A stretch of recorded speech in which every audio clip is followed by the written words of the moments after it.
sindi butinde rero mfite abashitsi ndagereza mubwire just uko wabinsabye kandi bisabye uburyo bwiza numva bigoye kuba nta gusubiza. So first and foremost, let me start reka nanjye n'ikintu kivuga ngo ntabwo iyi industry dushobora kuzamura ubwo ndi kuvuga muri entertainment industry dushobora kuzamura twashobora kuri rwego hejuru nta kintu na kimwe ushobora kugeraho hatagize ibintu bimwe na bimwe bihinduka. Ubwo ndi kuvuga mu myumvire y'abanyamakuru bamwe ndetse n'imyumvire y'aba my fellow artists bamwe. Harasabwa first and foremost ubumwe, kandi ubumwe ntabwo ari bwa lavi davi, ntabwo ari ugusohokana nawe everyday, ntabwo ari ukubona gukora dinner nawe every night. Ni just ubumwe bwo kuvuga ko your success is my success and my success is your success. At the end of the day twese hano mu gihugu dusa nk'abasenyeye umugozi umwe. Uwo mugozi nta wundi ni iyi industry, ni iyi game. At the end of the day ni ukuvuga ngo iyo umuhanzi agize gutya akagira ikintu akora kinini, iyo adafunguye gusa uko aba afunguye imiryango we gusa afungurira n'abandi. Ibi rero biragenda biganahera all the way kuri bakuru bacu bari kuri Casanova twakunze turi abana tugenda kuri ba KGB, twakunze kugera kuri bashiki bacu ba Bistoje ba missionnaire, kumanuka Family Squad, ukamanuka muri ba Rafiki. Ibyo nubwo izi saha wenda tutabavugaho tutabatekerezaho, you have no idea uburyo ibyo bakoze. They paved the way for us. Bapevinze, badukuriye umuhanda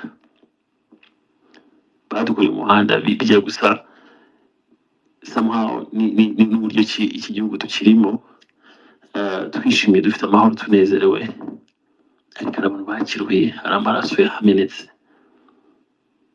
Murabizi ibi ngibi. Ibi rero ntabwo bitaniye mu by'ukuri. Ndakuvuga ngo iyo mvuze ngo dushyire hamwe, ntabwo mbyuka mvuga gusohokana nawe cyangwa se gusangira.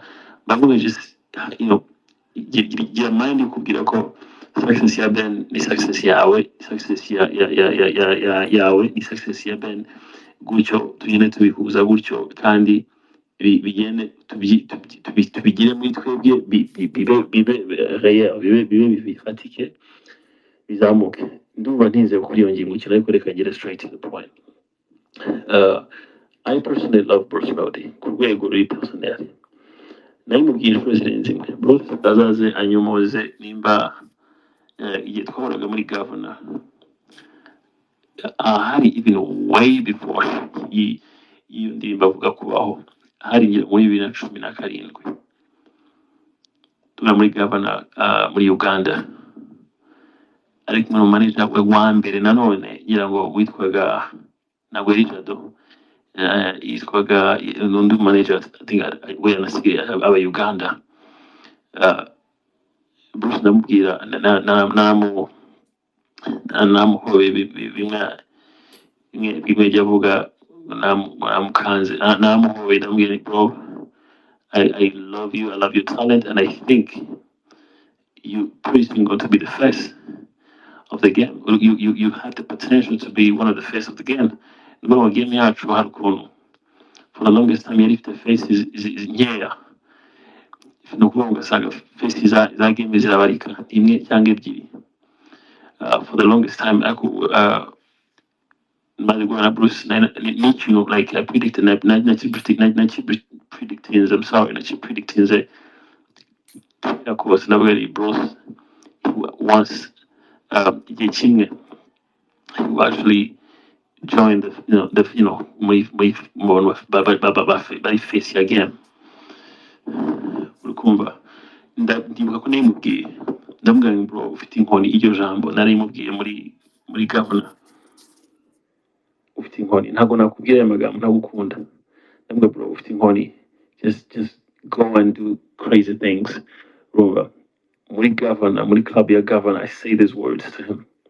These are the same words nanavuze ejo bundi muri Rwanda Day pretty much amagambo ajya gusa nkayo ndamubwira ni bro reka ibi byose bya hirya no hino bye ku njye nawe bye kugira ikintu bituhungabanyaho let's be in one spirit nkuko nabivuze haruguru dushobora kudasangira cyangwa se ngo duhurire mu birori bitandukanye cyangwa se turi abantu bahamagarana every day ariko dufite spirit imwe tu dufite dusinya umugozi umwe tu. It's very, very important that we think that way. So, guys, I'm not here actually. Ndakubona abantu iyo maze kuvuga hari amayelema amwe namwe yihutira kuvuga ati Ben abashaka kwigira mwiza.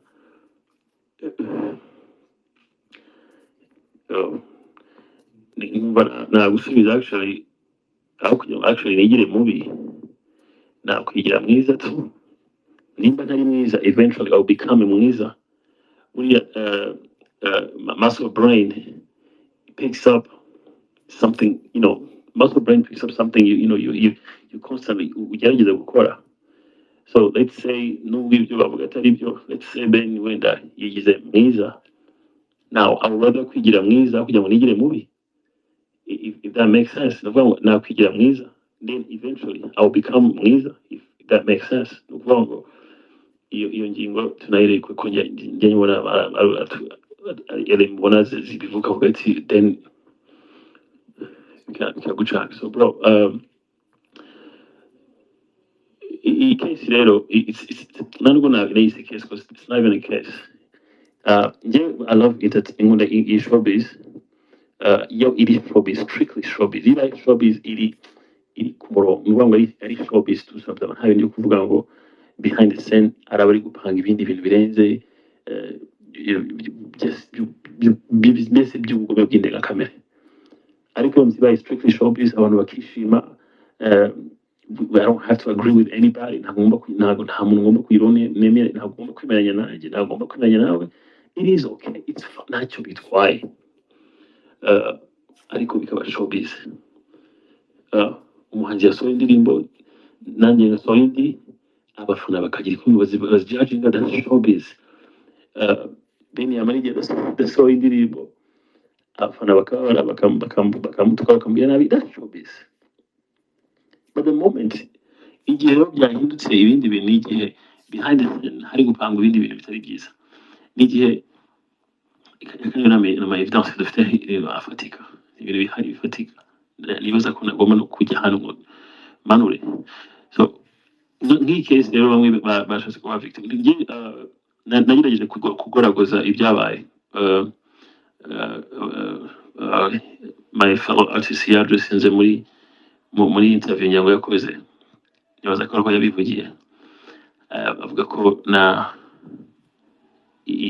feelings disrespected yumvise asuzuguwe.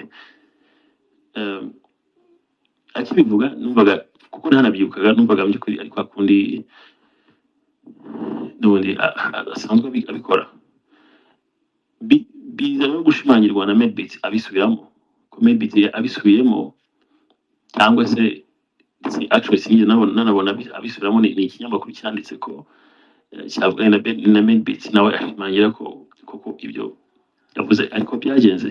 So niho navuye mvuga ni I think nshobora kuba nara disrespecting umuntu ntabizi. This is the only time iki nicyo gihe cyonyine navuyeyo ndavuga ni I'm going to ngiye gusaba imbabazi.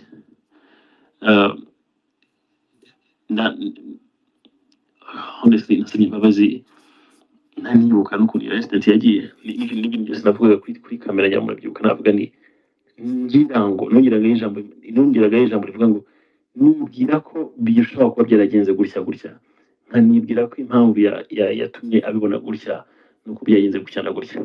Ikindi cya kabiri nk'ama-elema ashaka kurira ku kuba naravuze ngo yabibonye gutyo kuko nari ndi gukora iki ngiki, biratangaje cyane kuko nta muntu usaba imbabazi ntagaragaze n'impamvu yamuteye icyo kintu. As bad as it might sound, ntabwo nasuzuguye my fellow artists ku bushake, nabigambiriye. In fact ntabwo namenye ko ntabwo namenye ko yasuzuguwe, ndetse namusaba imbabazi ejo bundi nabikuye ku mutima mu ndiba indani, ndavuga ni I'm so sorry. In fact numvise ejo bundi hari abari gutwistinga amagambo ari umuntu watwisinze amagambo aravuga ati navuze ibi. No, ntabwo ari byiza gutwistinga icyo umuntu atavuze. Nabajije kamera nareba straight kugira ngo ariyo ngaragaza ko imbabazi ndi gusaba ziri baturuka muri deepest part of my umutima ndani, umutima indani. Umva bibabaje kuba icyo kintu gishobora kuba cyahinduka actually negative. Like how in the world usaba imbabazi bihinduka negative. Like I've never sinigeze menya ko usaba imbabazi byahinduka ikintu ki negative. By the way, ni ku bantu bamwe na bamwe nubwo nabyitira abanyarwanda ko abanyarwanda ni innocent. Ni kuvuga ku bantu bamwe na bamwe ugasanga bashaka ko kiba ikintu ki negative. Njyewe nasabye imbabazi ntekereza ku byabaye. Ufite ndamutse ngize Imana nakwibuka neza neza incident ukuntu yagiye ikurikirana. Ariko ndanavuze igishobora kuba cyarabaye nuko byagenze gutya na gutya, ariko ndabisabira imbabazi. Ntabwo ndi kubivuga kugira ngo ndefande izo mbabazi, nako ndefande ibyo nakoze. Ndi gusaba imbabazi bivuye ku mutima, ariko ndakugaragariza igishobora kuba cyarabaye muri uwo mwanya. Ndetse ntinze kuri point gatoya,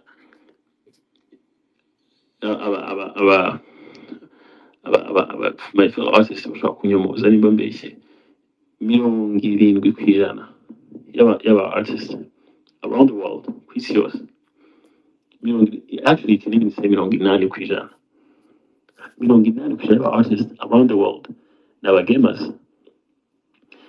Bihuriye n'umuziki cyangwa se bihuriye ni ukuvuga ngo umuziki kuri twebwe ni therapy, ndetse na game kuri bamwe ni therapy. Ni ukuvuga ngo ndabyibuka njya muri Nigeria njya gukora na Chris Bates, ari session twagize na nuza na icyo gihe Techno yari umuhanzi ukomeye ugezweho cyane icyo gihe.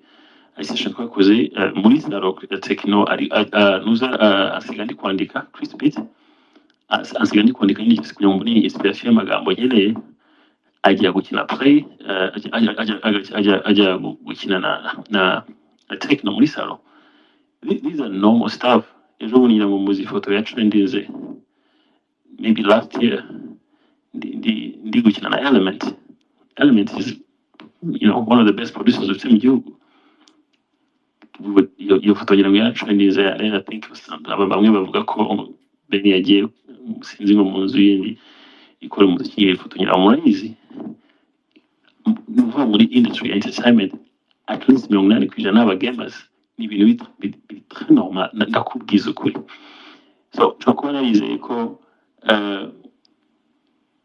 nshobora kuba naraketse ko ashobora kuba hariwe cool nabyo, ndetse cyane cyane ko mu by'ukuri yavuze ngo yagarutse atubwira ngo mureke gukina ngo dukore akazi. Biriya ni ibinyoma,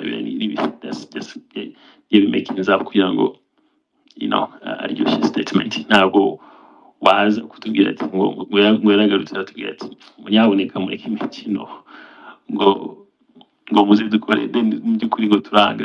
That's a make up story.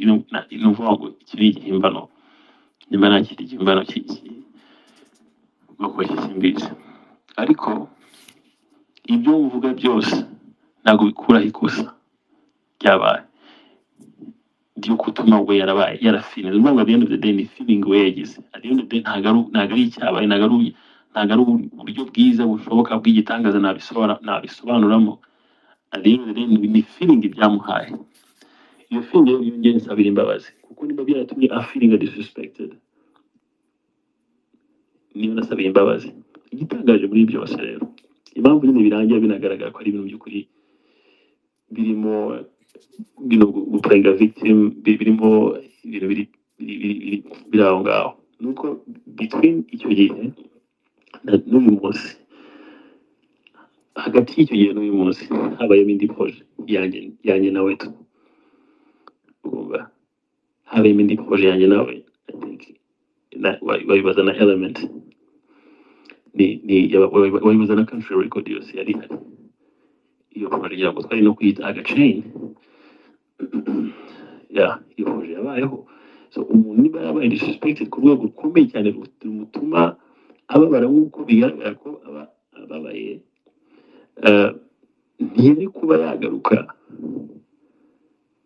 ngo tube twakora indi ndirimbo sinzi impamvu ejo bundi yabivugaho sinzi impamvu yasimbutse iyo hagati agafata iya kera kuko between iyo ya kera n'uyu munsi hari ibiyabayeho in between so iyo wenda kudasohoka kwayo nayo kuba itarangiye wenda nayo ifite story itandukanye but guys I do not ntabwo nsuzugura abahanzi benshi bafata equally moment nagirana na Diamond Platinum muri studio ingana respect namuha ingana niyo naha umuhanzi the lowest one wundi ugitangira ugishaka kumenya inzira ze n'izihe and I have so many mfite ingero nyinshi nabaha nakoze indirimbo nyinshi ndi mu bahanzi nshobora kuba naragira umugisha wo kuba ari njye muhanzi ugifite indirimbo n'abahanzi benshi simuvuga ko ntagiswe indirimbo cyane si biri mu bintu nzira abantu bandakariramo ariko wari uzi ko nshobora kuba nkiri umuhanzi ufite indirimbo nakoranye n'abahanzi benshi kurusha umuhanzi wese right now uri current ndetse n'abakera batari gukora that alone biguha byinshi ntabwo nigeze nsuzuma nanabonera umwanya wo kujya kuri case ya Bulldog nabonye hari element zishaka kwiteranya ni Bulldog dufite indirimbo zitwa imfubyi indirimbo yakoze amateka mu kigo indirimbo abantu bakunze ku rwego hejuru ejo bundi rero tugerageza gukora twakora indi I think yarafite album yarafite EP ari gutegura and then Bulldog ansaba ko ngwa muri hook ya iyo ndirimbo ariko bamaze guplayinga amanota yayo these are technical things we don't get it ntabwo tubona amahirwe yo gusobanura buri ngingo yose abantu bavuzeho nanabwira fans mujye mwihangana nabo kenshi ni ukuvuga ngo percentage nini cyane ibintu baba bavuze cyane hanze turabingize nimukajya mubyizera ikibabaje muri byose nuko tutazajya tubona n'amahirwe yo kuza ngo umuntu asobanure every single thing abantu bavuzeho so nibwira ko nk'iyo proje ya Bulldog nawe nanamusiguraho kandi I promise ko nanamusaba imbabazi in fact nabivuze kuri namwe twaravuganye in person ndetse na Bruce namuhamagaye umunsi kurikirana n'uriya wa press nashatse imbere ya Bruce namuhamagara kuri telefone unfortunately ntabwo yanyitabye and I think ntabwo namurenganya ko ntabwo yari afite nimero yanjye wenda ariko I personally na dial his number ndamuhamagara kugira ngo ibyo navugiye kuri kamera noneho mbivuge in person mubwire ni I'm sorry I literally dialed his number ni ukuri kw'Imana so ni ibintu rero no kuri case ya Bulldog namusaba imbabazi nabwiye Bulldog I think ikintu cyabayeho indirimbo twakoze deja nayisanze yamaze gukora verses ze ariko amanota yacu bacuranzemo numvaga yahinduka mbese bitewe n'imiririmbire nashaka kuririmba numva imanutse yahinduka. In fact njye nanamusabye ko twakora indirimbo ihuye n'amanota kugira ngo sije yarapimo ibe ine outlined well like mu buryo bwiza tu biba biri technical mu by'ukuri kwa umuntu aba ashaka kugira ngo habana ikintu cyiza, ikintu kiri ku rwego rwo hejuru, ikintu but deserving. Aba bantu turavuga we need to making sure ko tubaha ibintu twateguye, you know. So rero mu by'ukuri bari ibyo nakubwira. God bless you. Imana ibahe umugisha.